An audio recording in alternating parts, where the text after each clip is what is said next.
Across the EU, it's lights out for the good old incandescent bulb. Since September 1st, even 40 and 25 watt bulbs are off the market. The EU has pushed through energy-efficient lights, mainly the compact fluorescent models known as CFLs. But they leave much to be desired.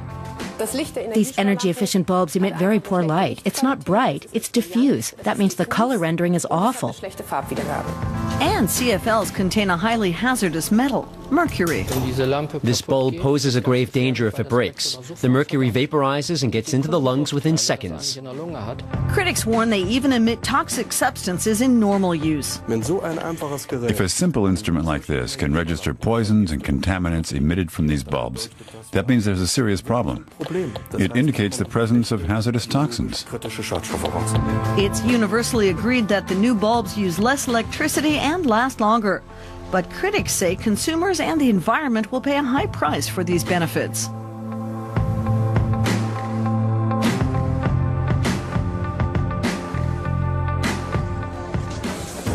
At the Volksdorf Kindergarten in Hamburg, instructors are using a playful method to teach 4 to 6-year-olds about both kinds of lights, the old incandescent bulbs and the new energy-efficient models. And this is the new model. Of course, it looks different than the bulbs you've drawn. There's the spiral version and the tubular shapes. You probably see them in light fixtures at home, don't you? My mom doesn't buy them because when you turn them on, it always takes a while. And by the time it's lit up, you've already washed and dried your hands, then you're out of the bathroom. Silke Stoltenberg wants to teach the children what to do in case one of the new bulbs shatters. So if this energy-efficient bulb drops, you have to leave the room immediately. So let's run a drill. Remember, there's poison inside. We're only practicing now, but if it drops and breaks, you have to run for the door, okay? So I'll pretend to drop it. It breaks. And now you have to hurry outside. The official recommendation from the Federal Environment Agency is to evacuate for 15 minutes. Leave the windows open, turn off the heat. To find out if those precautions are justified, we turn to an independent laboratory that analyzes environmentally hazardous materials, including mercury.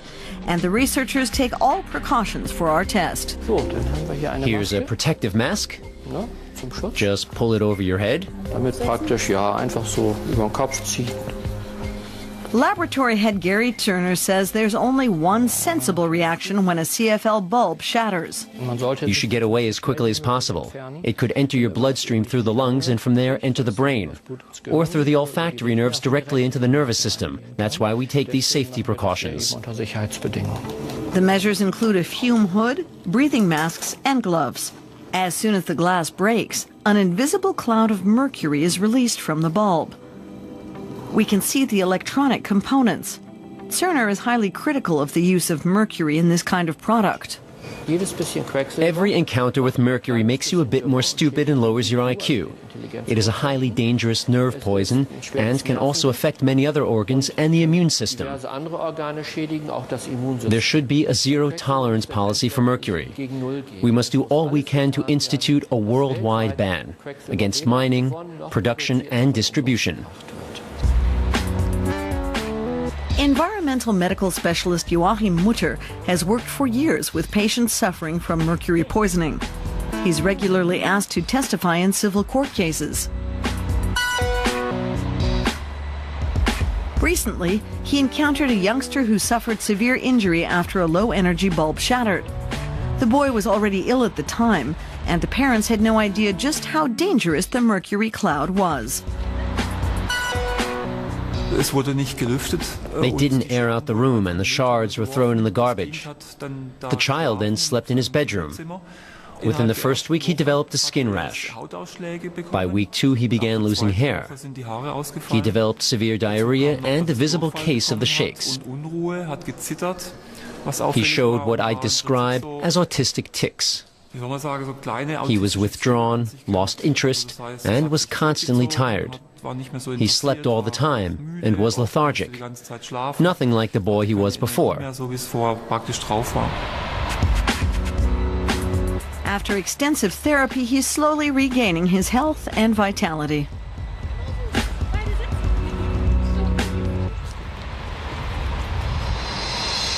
That's precisely the kind of accident the instructors at the Volksdorf Kindergarten are trying to prevent. Silke Stoltenberg uses a demonstration bulb to show the children how to safely dispose of them in accordance with the government's environmental guidelines. Ich sammle das jetzt hier mit Pappe auf. I use cardboard to gather all the pieces and put them in here. Your mom and dad can do that too. I collect the big pieces in the cardboard and use tape to gather the rest. Then I press down on it to get every little piece. We're not allowed to use a vacuum, and a broom isn't advised because it would only spread the mercury all around. Then I take off the gloves and dispose of them too. There might be hazardous material clinging to them. So, now I shut the lid tight and we'll recycle it. Light bulbs filled with toxic metal. Not what most people would call progress. We visit a lighting designer in Hamburg. Katja Winkelmann is an engineer and knows a thing or two about the business. The problem with this form of technology is that it simply doesn't work without mercury. That's true of all bulbs of this sort, and that includes these tubular models, the fluorescent lights. It's the same for the compact CFL bulbs, the energy-efficient bulbs. None of these can function without mercury. That's simply based on the technology in use. EU guidelines allow up to 5 milligrams of mercury per bulb. That's about the size of the head of a pin. In addition, the base is filled with complex electronics, with up to 30 individual parts made of silicon, phosphorus, or aluminum. These bulbs are built with this electronic ballast. We've taken this one apart to show you. The mercury is still inside because we haven't broken this casing. But we can clearly see the intricate electronics involved. And of course, this has to be disposed of in an eco-friendly manner. Every time we recycle, we throw away these electronic components too. And that's crazy, because first the mercury has to be dealt with, and then a whole lot of electronic waste. Most energy-efficient CFLs are produced in Asia, particularly China. There are reports that employees at some Chinese plants have suffered from mercury poisoning. We contacted investigative labor activists there. I heard that Chinese workers got poisoned by mercury while producing. Is there a way to find out what happened to the workers? At great personal risk, a member is to go undercover with a hidden camera in an attempt to document working conditions at the plant.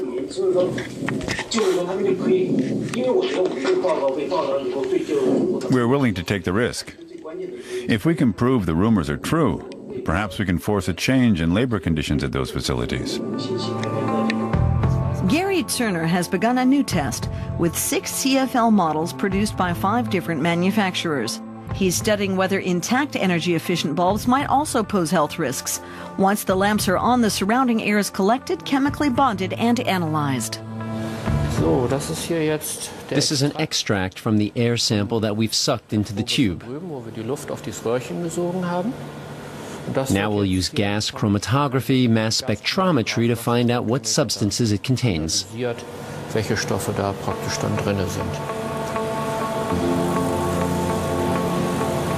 This method reveals that there are various substances. They're all volatile organic compounds. We've even found measurable traces of the toxin phenol.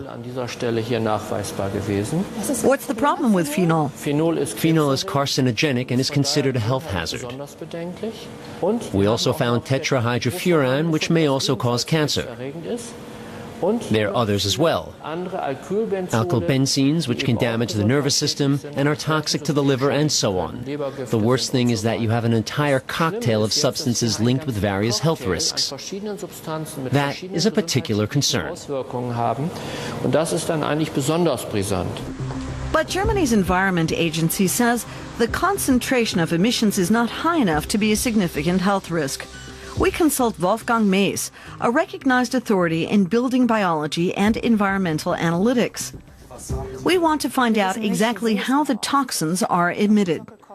Do they escape from the base or from the glass housing?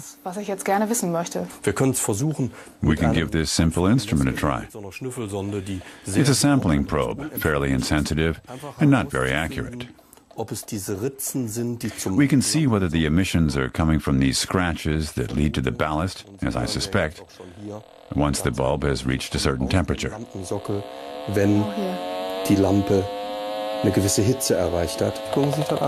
to that.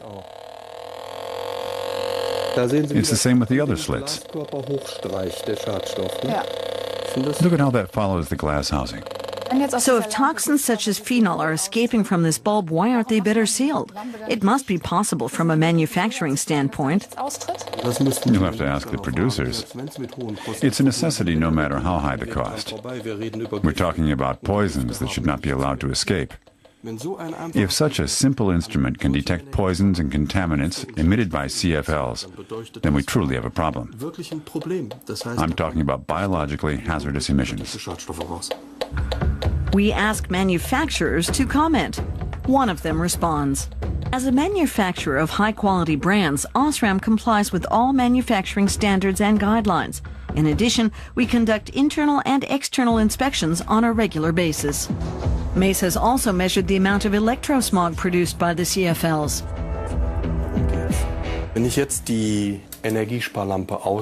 So I turn off the energy-efficient bulb and replace it with a filament bulb.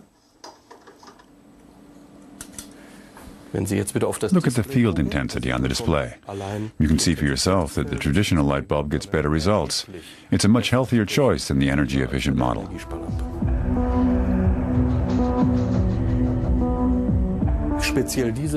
In particular, this lamp produces a field whose strength is 42 volts per meter. The limit for a computer workplace is just 1 volt per meter.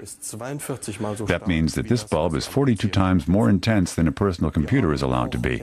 We found CFLs that produce over 70 volts per meter, 70 times higher than a PC.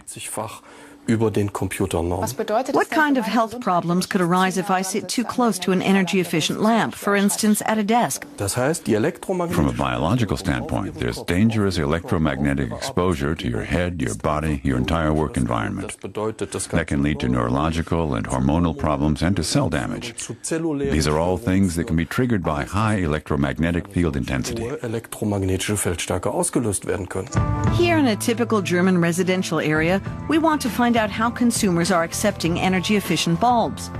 The first family has only a few CFLs, used where they won't be noticed.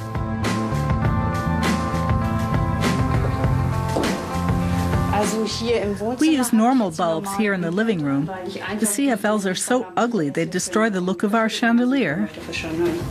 Family number 2 has designer lighting with the appropriate bulbs. Halogen bulbs? We use mostly floodlights. The one exception is the fluorescent tube in the kitchen. I installed it over the sink. The family has decided to install energy-saving bulbs only in certain areas.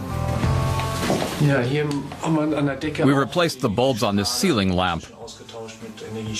The CFLs make sense because this lamp is on for lengthy periods. Family number 3 has just moved into a new house and has bought new furnishings. Most of the lamps have CFLs. Are you worried about sleeping next to a bulb that contains mercury? Have you even thought about that? To tell you the truth, it hadn't crossed my mind, but as long as the mercury is contained in the glass housing, it won't leak out. The anecdotal evidence from 3 homes. Only 37% energy-efficient bulbs. The rest is a mix of incandescent, halogen, and fluorescent.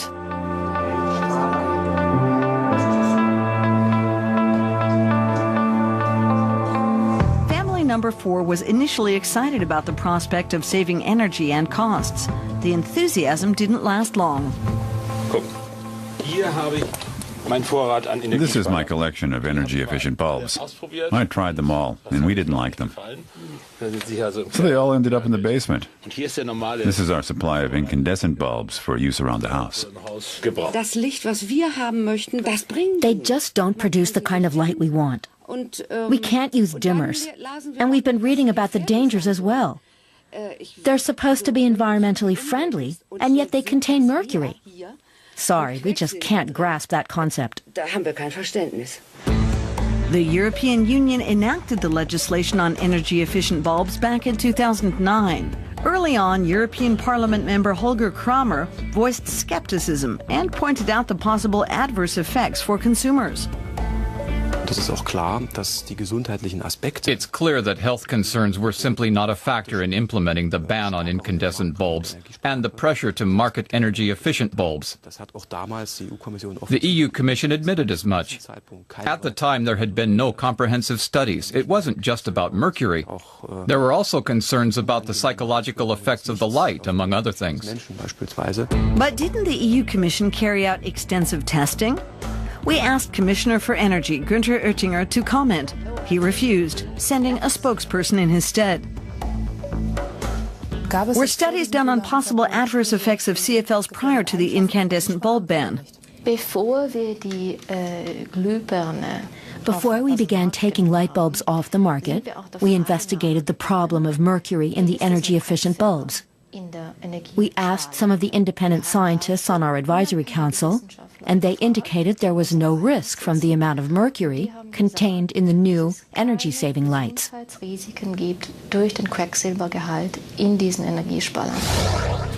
One day later, she sent a correction. In an email, she wrote that extensive test results were only submitted in 2010, long after the phase-out went into effect. In a 2009 study, researchers looked at just 5 different CFLs. That was the minimum requirement.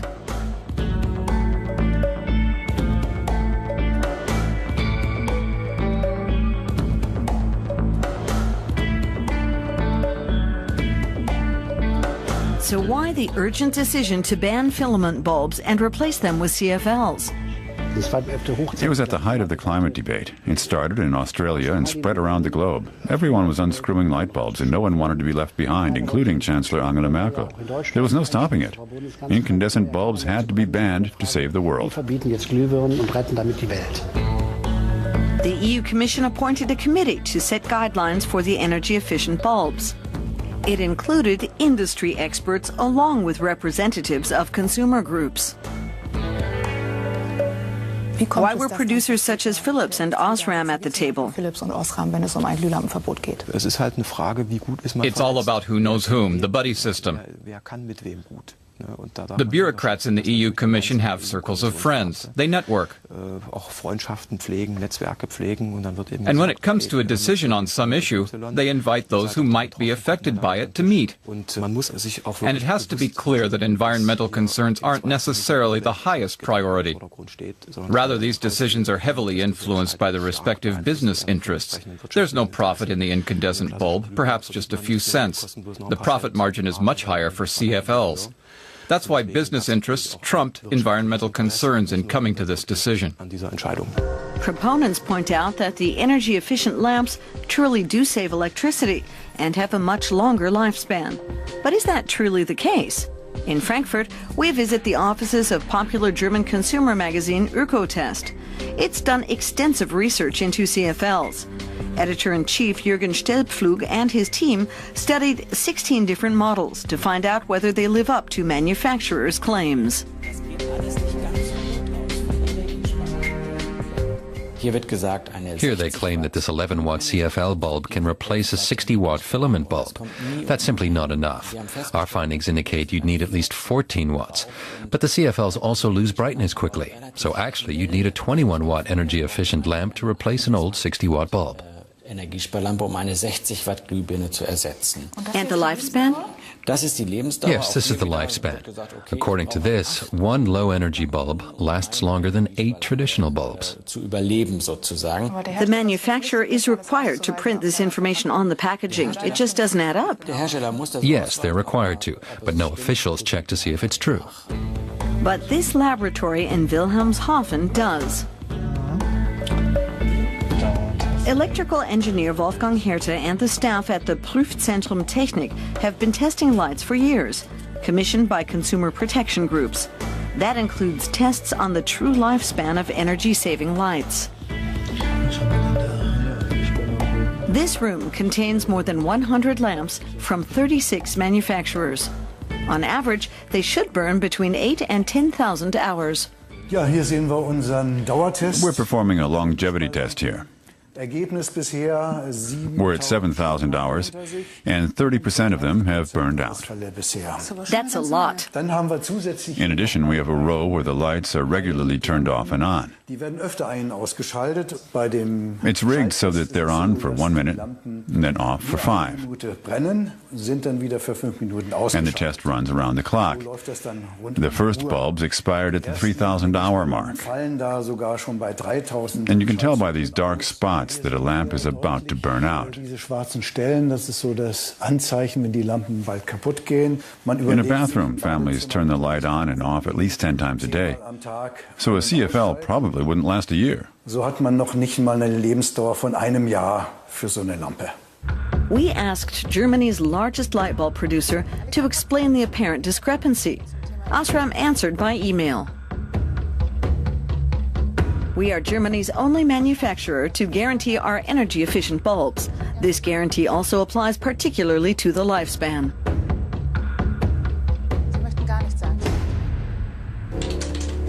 In the meantime, we've re-established contact with the Chinese labor activists. They've been able to place one of their members inside an assembly plant at the Foshan Electrical and Lighting Company. This facility produces fluorescent lights which operate on the same principle as CFLs. The key component is mercury. Heinrich Kramer is a lighting designer, previously employed by a major manufacturer. He speaks with authority about the images from the Chinese plant. The employees aren't wearing protective gear. They should be wearing breathing masks and the appropriate protective clothing, and it should be disposed of once they leave the production line. If one of these tubes breaks, highly toxic mercury will escape. Chinese regulations stipulate protective clothing, but it appears few employees are aware of the health hazards. Over the past few years, there have been numerous documented cases of toxic accidents, including at this plant. Under these conditions, can we call these lamps environmentally friendly? Certainly not when you look at it from this standpoint. They do consume less electricity, but no one sees the environmental damage caused by mercury. It's even more outrageous given the widespread knowledge that mercury is highly toxic for the environment. So special EU exemptions were put into effect to make CFLs available to consumers. The guidelines are far stricter for all other instruments.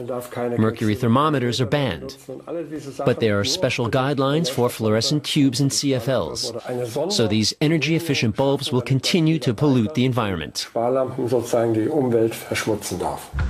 In 2004, German light manufacturer Osram bought a stake in the Foshan Electrical and Lighting Company. In a statement, Osram declares, with the goal of improving occupational safety and health, Osram successfully implemented these and other measures in 2010. Use of modern dosing technologies, weekly mercury monitoring, construction of new ventilation and exhaust mechanisms. And then there's the problem of disposing of the burned-out bulbs. Germany forbids throwing them away with the rest of the household trash. We go to a building supply center to see whether it has a recycling program in place. It doesn't appear to be the case. Excuse me, I'd like to recycle this bulb. Sorry, I can't help you. I don't think we accept them. There was nothing in the light department. We don't accept them. But I bought it here. That doesn't matter. The only alternative is a trip to the recycling center. On the way, my car burned nearly a liter of gas and emitted over 2,000 grams of CO2, all to dispose of one eco-friendly light bulb. Waste separation actually works quite efficiently in environmentally conscious Germany, but the CFLs pose a gigantic recycling problem. Recycling centers are required to accept them, but experts estimate that only about 10% of CFLs from German households are properly disposed of. That means 90% are thrown out with the trash, ending up in landfills and posing an environmental hazard. But surely the EU Commission has imposed recycling guidelines. Bureaucrats in Brussels have regulated almost every aspect of our lives. But the spokesperson for the EU Energy Commissioner couldn't find the laws applying to recycling of CFLs. As far as recycling is concerned, stores that sell the bulbs must also take the used ones back. But they don't. They have to. The stores have to take them back. Take CFLs back for recycling. The stores refuse and say they're not required to. You can't dispose of the burned out bulbs at the place you bought them. The law stipulates that the stores must accept them. The law also says that member nations must inform its citizens where and how to dispose of these bulbs. Of course, that includes Germany and German citizens. The spokesperson for the EU Energy Commissioner is wrong. Mrs. Holzner corrects her statement the day following our interview. Stores may recycle the bulbs on a voluntary basis.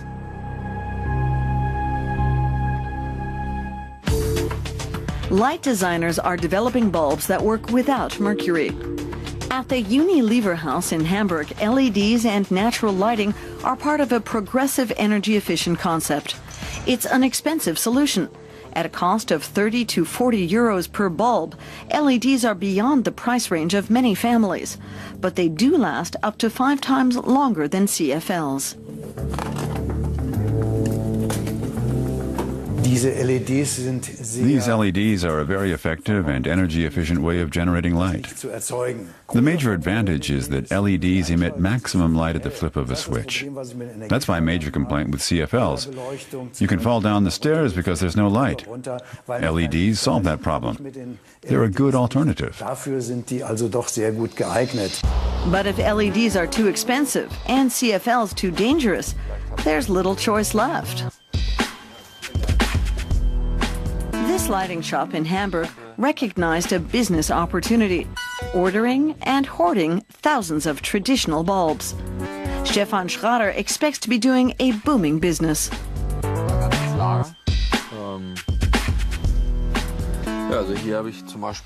Look at this bulb. It's beautiful. I have about 1,000 in this style. And how many bulbs in all? 1 or 2 million at least. On September 1st, Europe bade farewell to the incandescent bulb. Consumers have stocked up, and demand for CFLs is moderate at best. A potentially toxic product that simply doesn't live up to the hype.